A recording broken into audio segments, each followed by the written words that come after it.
Welcome, ladies and gentlemen, back for another week. I'm your boy JB, the host of the brand new Black and Gold show dedicated to Bama State football. Welcome in.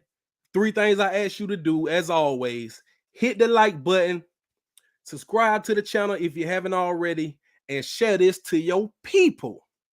Now, I want to give a special thanks to everybody who showed love on the first debut episode last Wednesday night.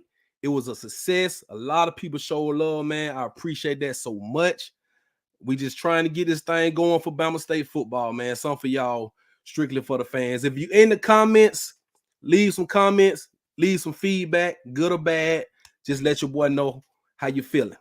So shouts out to my dog T Kill. He's not on the show tonight, but much love to him. He will be back very soon. And I got special guests lined up. So just stay tuned. We are only starting. This is only the beginning. The season kicks off in 10 days. This is the second episode next week. Make sure you're here next week when we do the preview of the Orange Blossom Classic that goes down Alabama State versus North Carolina Central down there in Miami. And it's going to be a good time. What's up with you? Rick Body already showed up in the chat, baby. So you know how it is when Rick Body show up. All right, y'all. So tonight, what we're going to talk about. Oh, and I got a special announcement next week. Next week, special announcement. So I'll tell you a little bit about that before we leave tonight.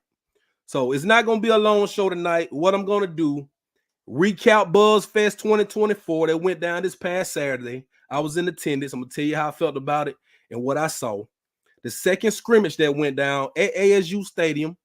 And I'm going to talk about why I believe this is the best defense in the SWAC. And probably one of the best defenses I've seen personally. So definitely going to talk about that.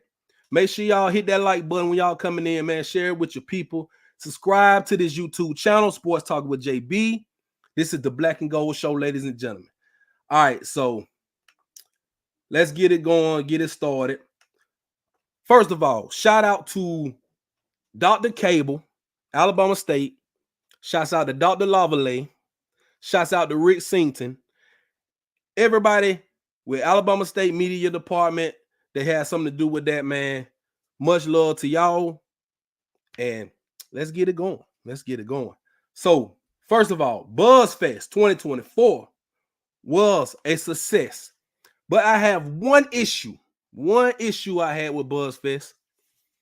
And before I go on with my thoughts, I want to say that my thoughts and opinions have nothing to do. They are no way related to anybody affiliated with Alabama State. These are my thoughts and opinions about a school that I like. I'm a fan and I attended the school. So, but I don't work for Alabama State. So, but what I had an issue with was it wasn't that many people there. We should have had more people show up. It was a free event. And you know, anything free, you would like to have people there. You would like to have a lot of people there. It was a nice Saturday, early start. They had a 5K run. People showed up for the 5K run, and it was a success. Then you had the scrimmage game.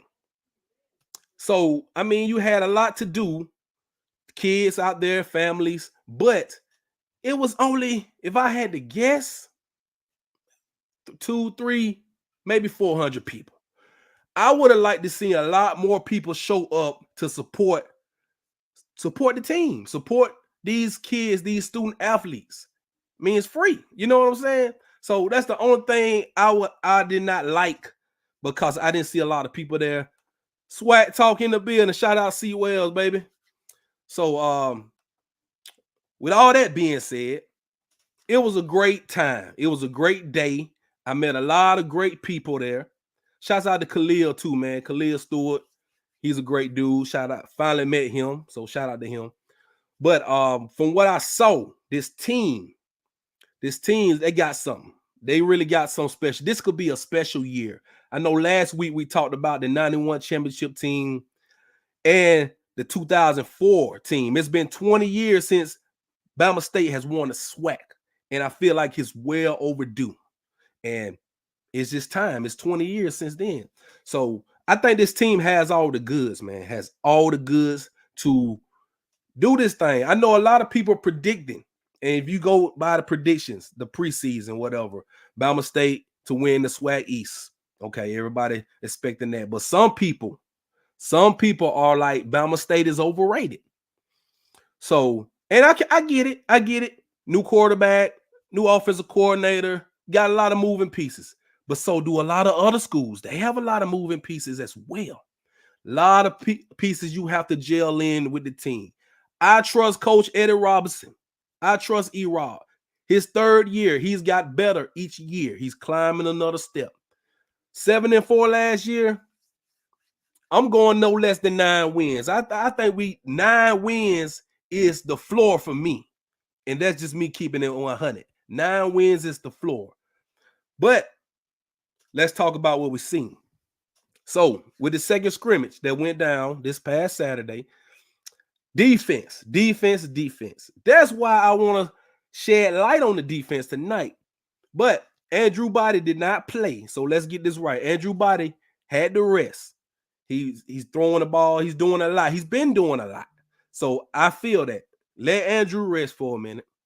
Let's see what we got. Jonah O'Brien looked very good. He only played a couple of series. But the very first series, he threw a touchdown. And I took notes. He threw a touchdown to Daquan Kinsey on the first possession.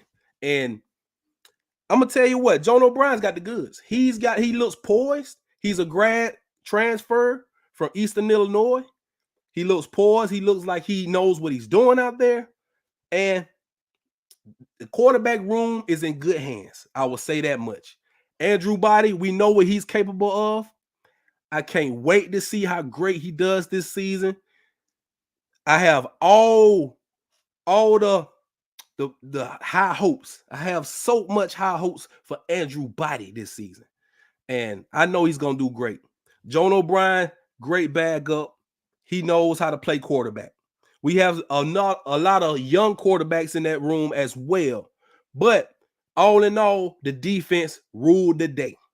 Now, after that first possession, we could only score another field goal. Defense won 39-10. And you want to ask me, how did the defense get 39 points?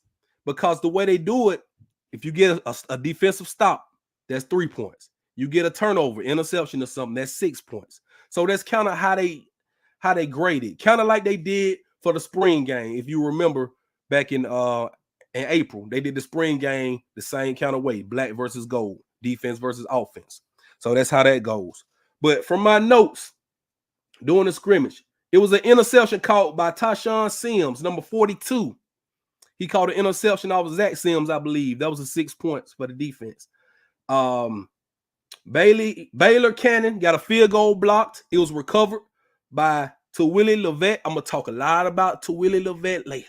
A lot about him. Saw some good things from him. BJ Caesar, number 32. Once again, making big hits. Remember that name, BJ Caesar. He's a safety, and he's laying big hits. Every time I go out there and see them, he always makes a big hit or a big play.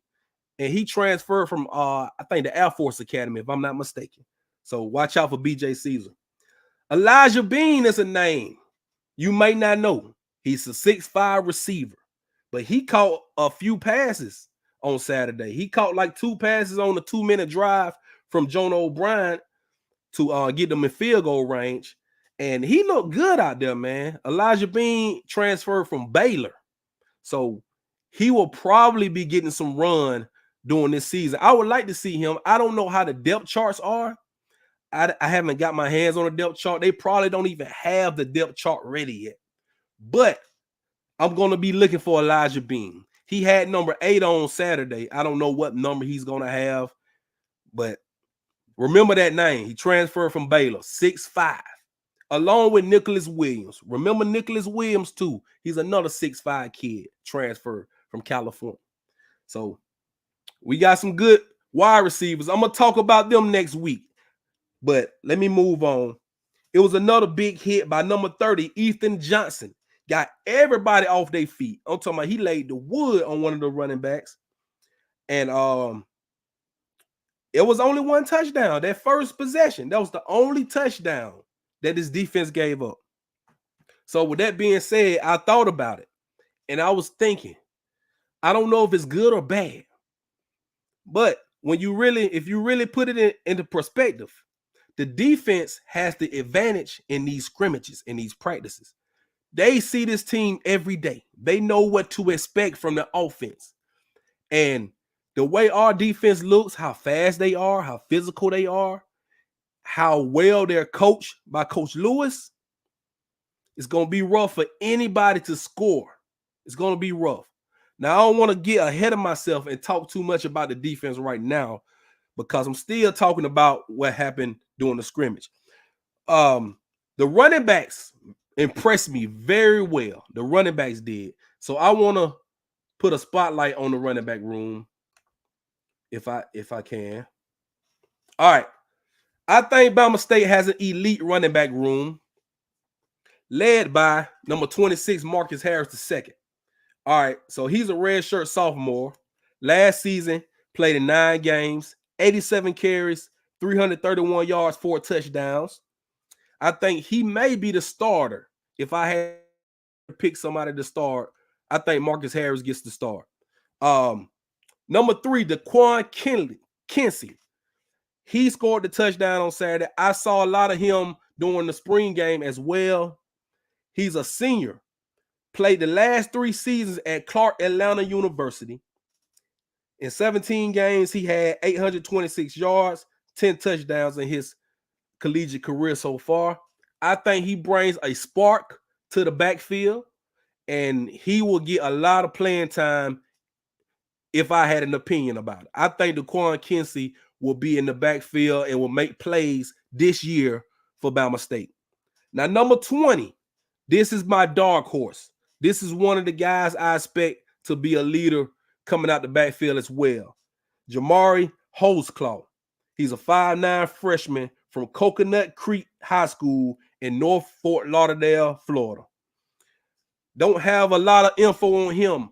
All I know is that when he's out there, you know it. And when I mean you know it, I mean he's hitting the holes. He's doing everything. He's doing everything out there. So number 20, Holesclaw, remember that name. Remember that name. Swag talk. Defense always going to be yes. They're always going to be ahead, especially a talented defense. Exactly. All right, so number 34, Gabe Spencer.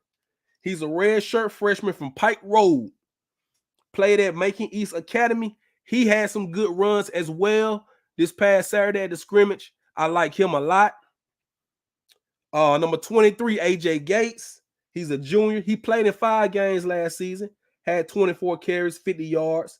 Also caught 10 passes for 64 yards and a touchdown. I expect him to get some run as well. That's AJ Gates. Let's see who else I got.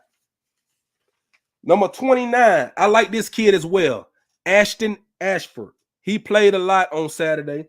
He's a freshman from Ramsey High School in Birmingham. Now, he's rushed for over 3,000 yards, over 450 carries, and 48 touchdowns in high school. That's a lot of production right there. And I believe if he gets in the game, he's going to make himself be known. He's going to make himself be known. So, Ashton Ashford, remember that name, number 29. Here's another kid right here. Here's another kid, Jabari Kirkendale. I hope I'm saying his last name right. Jabari Kirkendale, number 18. He's a 3-star recruit coming out of high school from Houston, Texas. He went to Coastal Carolina last season, didn't get a lot of playing time, but he's a guy that I think he's going to be a playmaker because he has some burst, some power, and just when he runs the ball, he runs with authority. He runs with authority, number 18. So y'all be on the lookout for him. And number 2, Takaris Bozeman. He's a redshirt freshman from the Gump, hometown kid, Lanier High School In his senior year at Lanier, he had 190 carries, over 1,000 yards, 15 touchdowns, caught 20 passes, 310 yards, 5 touchdowns. There's a lot of production right there in high school. A lot of production. So that is our running back room, and I think it's as strong as ever. I think this running back room, ladies and gentlemen, these guys are going to be elite. I don't know who all is going to get to play. You saw the list. It's about 7, 8 deep. Most time you play about 3, maybe 4 running backs most of the time. But barring injuries or anything like that, I want to see the depth chart. I'm excited to see the depth chart and see who plays. I'm ready for a special year as well. Shouts out to Alvin Moore. Shouts out to the chat, man. Everybody watching. Yeah, man. Shouts out to Anthony Lewis. So that running back room is special. Next week, I'm going to start highlighting a position group each week. So I think next week I'm going to do the wide receivers because we got so many of them and they need to be talked about. But those running backs really stood out to me. The past 2 scrimmages, the running backs really stood out. So I got to show some love to them. All right, so I want to talk about the defense. I want to talk about the defense as well. And let me do that right now. All right, so that's my defense. Big Bama State, the best defense in the nation, especially in the SWAC. I think we're the best defense in the SWAC, y'all. I'm going to tell you why in just a second. If you see all those players I got listed, this ain't even half. But these are some of the guys that stood out to me. Now, Rico Dozier, he's coming over from Arkansas Pine Bluff. He's bringing over 100 tackles with him. Going to take the place of some production that we lost in Bubba. But let me tell you about Rico Dozier real quick, man. If y'all don't know about him, I know people that really are in tune with the SWAC know about this guy. But he's a senior linebacker transferred from Arkansas Pine Bluff.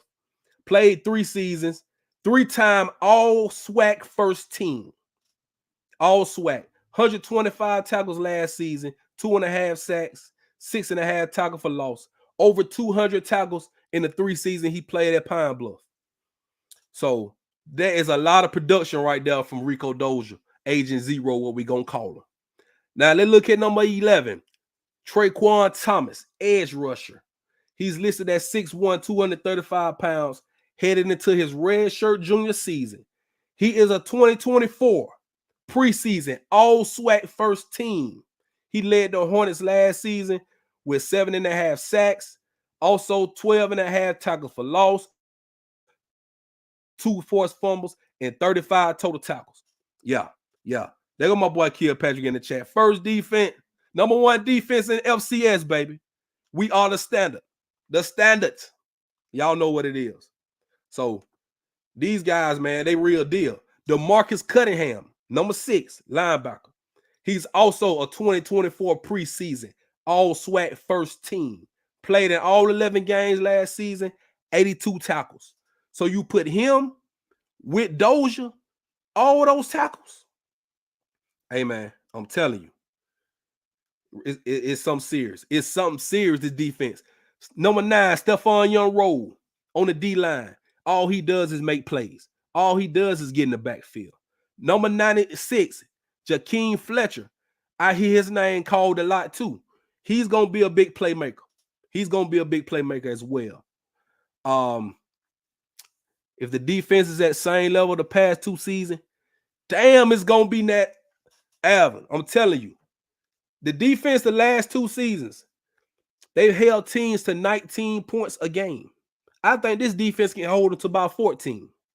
I really do. I think this defense can be better than the last 2 defenses because it's so much talent. And then I haven't talked about the transfers. I haven't talked about number 4, to Willie Levette. He was the star of the show this past Saturday. Pass breakups. He was just making plays all over the field, man. He transferred from McNeese State. I think he may be a starter in the secondary. Caleb Alford, number 5, defensive back from Buffalo. He's what, about 6'3" or something like that? Caleb Alford, And shouts out to James Williams. He did a podcast with Locked On HBCU. If you haven't checked it out, make sure you go check it out. Locked On HBCU. Check him out. James Williams had great things to say about this secondary. He said, we got about 3 guys in the secondary who are NFL prospects, including number 2, James Burgess. He is also an all-SWAC player. He also is going to get an invite to the Senior Bowl. James Burgess, number 2, he's that boy. He's that boy. Lockdown defensive back. And number 2, BJ Caesar also. He's a hitter. He's 6'4". Now, I can see BJ Caesar coming up in the box making plays because the way he hits. Now, I don't know about pass coverage, but the way he hits, I think he can come up and make big plays from the safety position. So that's my defense right there. I probably missed some guys. I know I did. But just those names I just ran off right here on this graphic, just excited about some of these guys. I know I missed some guys, and I'm sorry, but I just had to fill up a graphic. But I'm telling you, the defense is real deal. It's legit. Now, I don't know, like Alcorn. I don't know who is the other top defenses in the SWAC. I just know about Bama State's defense. I know what I've seen up close and personal since spring game. From spring game in April to what I've seen this past week, man, they've come a long way. They've come a long way. And it's going to be a long season for all the teams that we have to go against, playing against this defense right here. I'm just telling y'all straight up. And of course, I'm going to hype up my team, but I'm going to keep it 100. I'm going to try to keep it as real as possible, man. So if I had to say the strong suit of this team is the defense, believe me, it's the defense. The offense, I think, is a work in progress. If I had one concern about my offense, it probably would be the O-line. Probably the O-line, because the defensive line was getting in the backfield a lot too much for my liking. So, I mean, I don't know. Maybe we are just that good. But I think the O-line needs to, I don't know, they need to get it together, man. We need to keep body clean. We need to make holes for these running backs, because I'm going to tell you the truth. If you get Andrew some time to make some plays, go through these progressions, this offense can be explosive because his playmakers all over the field. But it starts in the trenches. It starts with the O-line. It starts with communication. Y'all know that. Y'all know football. If the O-line is good, you got playmakers all over the field, your offense can be elite, but it starts in the trenches. See what Kilpatrick got to say. Somerville from Gordo. Yeah. Ooh, we got more players. Maurice, LaPierre, Fort Lauderdale, Edge. It's too many. It's too many. I know I was going to miss somebody, but it's too many of them, man. But y'all just stay locked in. Stay locked in right here all season, because each and every week we're going to recap the games. We're going to preview the games for the next week. And I will be at, I ain't going to say all of them, but majority of the Alabama State games this season. I will be there in attendance, taking my notes and coming back, giving y'all the best review, the best analyst that I could be for Bama State. I would do that. But I'm a fan too, so, you know, I'm going to feel some kind of way if we're not doing our job. I'm going to feel some kind of way. Straight up. But, yeah, man. So what I want to do, I want y'all, if you're watching this live right now, when we end the show, go in the comments on YouTube, leave some questions so I can answer the questions next week. We're going to do it every week. I'm going to take 2 or 3 questions, post the questions on the show, and answer the questions live. So we're going to continue to do that each and every week throughout the season. I'm going to try to get some interviews as well. I got some special guests coming real soon, working on that right there. And y'all just stay locked in with your boy, man. Make sure you follow me on social media at Sports Talk JB on Twitter and on Instagram, because that's where you can find me right here. Patrick got something. Yeah. Anthony Lewis, running back from the 91 championship team, appearing next week before the Orange Blossom Classic. You heard it here first. Breaking news, Anthony Lewis, running back from the 1991 SWAC champions, will be on the show next week. And y'all, don't forget, Orange Blossom Classic. We 10 days away. Hell, me and Patrick might do a pregame show. We might do a pregame show. He gonna be at the game, so we might do a pregame show. For real. Shouts out PV versus everybody. Shouts out to y'all, man. Prairie View. So hey man, everybody who's doing their SWAC thing, everybody who's doing their HBCU thing, shout out to y'all, man. We are a big community. I appreciate all the love and support. I'm new to the community, but I went to Bama State 2004, 2005. I've been doing my podcasting thing with Alabama, and I want to do something for the hometown, man. This is for the hometown, for real. Ready to fly to Miami now, boy. Ooh, I'm gonna tell y'all, make sure them boys don't have too much fun down there, because Miami can be a dangerous place when you're having fun. So make sure them boys don't have too much fun down there, man, for real. All right, y'all. So, like I say, next week, Anthony Lewis. Who knows who else might? We might get Rick Bite on the show. I want Rick Bite. Rick Bite, if you're watching this, you are invited to the show. Get Rick Bite on the show. We're going to try to get Andrew as well. So, with all that being said, man, thank you guys. Make sure you like this. Share it with your people. Subscribe to the YouTube channel, The Black and Gold Show. And next week, I forgot. I got a special announcement. So we got a sponsor, a special sponsor who's going to be sponsoring the season of the Black and Gold Show. Next week, I will announce that sponsor. I was going to do it tonight, but it came in last minute. So next week, we got a sponsor for the show, y'all. And don't forget to tune in on Tuesday nights, as you see at the bottom of the graphic. Tuesday nights, Sports Talking with JB, the flagship show, will be going down. So make sure y'all tap in with me right there. Like, share, subscribe. I'm your boy JB. This has been the Black and Gold Show, episode 2. I'll see you guys next week. One love.